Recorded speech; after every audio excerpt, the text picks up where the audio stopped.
पांढरे वाटाणे चांगले गावले तर उसळ भारी होतं अशी करून बघा। एक पॅन कुकर घेतलं आहे, त्याच्यात घातलं आहे तेल, फोडणीक मोहरी, हिंग आणि कढीपत्तो, बारीक चिरून 2 कांदे, व्यवस्थित सगळा परतून घ्यायचा, बारीक चिरून 1 टोमॅटो, पांढरे वाटाणे ना आणून रात्रभर भिजत ठेवलं आहे आणि डायरेक्ट ते कुकराक लावायचे। वरसून घातलं आहे मीठ, म्हणजे कांदो आणि टोमॅटो शिजान येता बरो, लवकर शिजता जरा।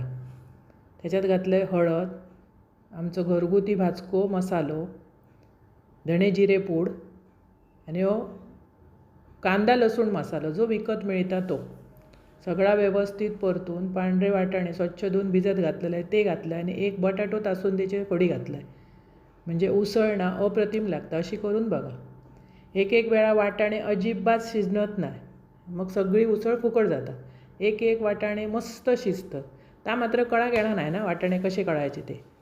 मी आणलंय पण हे मस्त शिजले, सुगंध भारी येता। 1 हिरवी मिरची कापून घातलं, जरा मीठ कमी दिसला म्हणता घातलं, 4 शिट्ट्यो काढून घेतले। एकदम टेस्टी उसळ झाली। ह्याच्याबरोबर पुरी चपाती मस्त लागतं, घावणे पण भारी लागतं। तो वरसून घातलं आहे कोथिंबीर। अशी करा, खावा, एकदम टेस्टी। आवडतली तुमकां आणि आवडल्यास पटकन माझा चॅनल सबस्क्राईब।